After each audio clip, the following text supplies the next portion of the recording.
Is it good to buy used equipment? That question comes to us from Rick in Johnstown, Pennsylvania.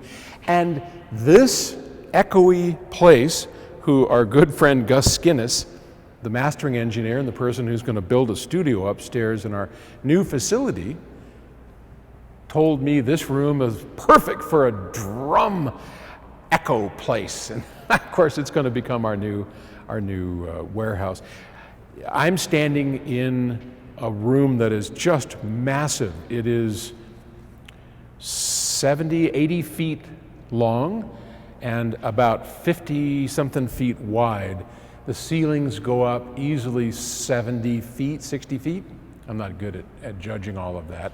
And this will be where the warehouse is, despite Gus's desire to have this be a drum room, because the acoustics in here, as you can probably hear in my voice, are great for drums, but awful for just talking.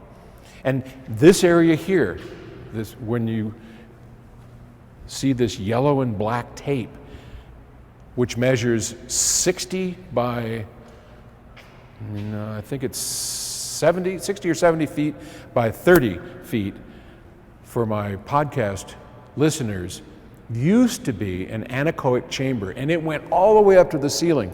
It had been built for $1 million and sadly got torn out. Oh, I was devastated. We begged them to keep it in, anyway, it didn't work out. And they spent an additional $50,000 to remove the thing and throw it in the trash. This facility used to be a spook house, not on Halloween, but for the government. They built RF antennas and all kinds of crazy stuff for the government. There's all kinds of top secret things around here, rooms that are isolated from any kind of RF, and so here we are in our room. Rick writes, I want to start building a PS audio system, but I'm on a limited budget. What are your thoughts on buying used PS audio equipment? Come on, or any equipment on eBay.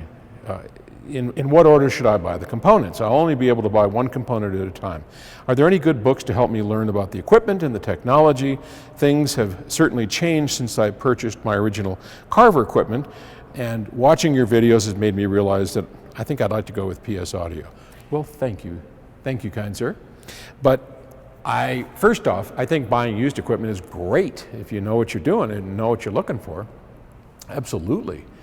As far as resources, my friend Robert Harley, who's the editor at The Absolute Sound, wrote a wonderful book that I would highly recommend called The Complete Guide to High-End Audio. And I think you can just go to Amazon, type in Robert Harley or The Complete Guide to High-End Audio, and it'll come up pretty darn quick.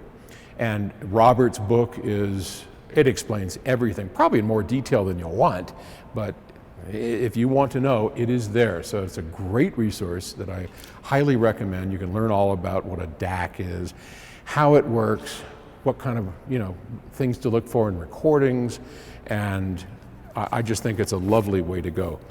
With respect to used equipment, with the caveat that knowing what you're getting and buying from a trusted source, as long as you trust the person you're buying it from, and you know what it is you're getting, then I think that's a great way to get started, especially if you're on a limited budget. Because, hey, we're all on some kind of budget, right? Limited or otherwise. By its very nature, a budget is limited. We set a limit for what we want, and that can be $1,000, it could be, $100,000. At one point, you're going to have a budget, and you're going to want to stick to that budget as close as you can. So buying used for some things is great. And where would you start? I always recommend the speakers. Now I know that's frustrating to some because they want to get this thing fired up and going as quick as they can, and so maybe I could just buy a system, get a receiver, get some little speakers, start that way, and then replace and build up over time. And you can do that, and that is a way to go. Not my recommendation. Get a pair of Vandersteens. Like find a pair of Richard's classic 2Cs, any number of products, but something like a Vandersteen, well, let's just stick with Richard's stuff, because Richard makes great musical sounding products that can be had for pretty low price on eBay or the music room.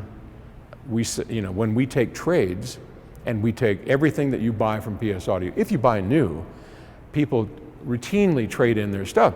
Why? Well, we give them full value retail. So if you bought a receiver for $1,000 and you're buying a $3,000 or $4,000 piece of equipment for us, just when you fill that form out or you call us, tell us, and we'll give you your $1,000, every dime that you originally paid for that piece, just to get it, help you get into the product and get it off the street. But we take those and we put it over to our buddy Josh at the music room, and he sells it on eBay and various places that he sells it. So there's some good, and some of the stuff that comes through here, our employees take it home. Sometimes we don't sell it at all, because we want to make sure that whatever you trade into us is well taken care of, honored and respected, which we do. And it's cleaned up and made sure it works and all that. But anyway, so there's a lot of good used products on the market, no question about that.